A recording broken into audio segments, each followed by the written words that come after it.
আমাদের এতিম বানায় ফেলছে, আমরা কোথায় থাকবো? আমার বাবাটা কিভাবে নিষ্ঠুরভাবে আঘাত করছে, পাথর দিয়ে কিভাবে মারছে, কিভাবে রাস্তায় ফেলে মারছে। হত্যাকারীদের ফাঁসি চাই।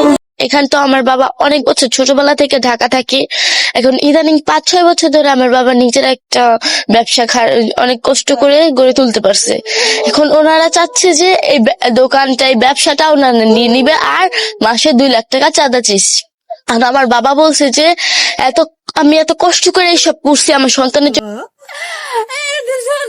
আমি কি করবো, কোথায় যাবো আমি জানি না। আমার এরকম শূন্য করে দিল। মানুষ এরকম করে সম্প্রতি সোহাগ আর আমাদের মাঝে নেই, কিন্তু সোশ্যাল মিডিয়ায় ছড়িয়ে পড়েছে উল্টো খবর। কেউ বলছে সে আইসিইউতে আছে, কেউ বলছে সে বেঁচে আছে। আসলে কি ঘটেছে? গত কিছুদিন আগে বিকেলে বিএনপির কিছু নেতা রাজধানীর মিটফোর্ডে চাঁদা না দেওয়ায় সোহাগকে মেরে ফেলেছে, কিন্তু তার মৃত্যুর পরেও কে বলছে সে আইসিইউতে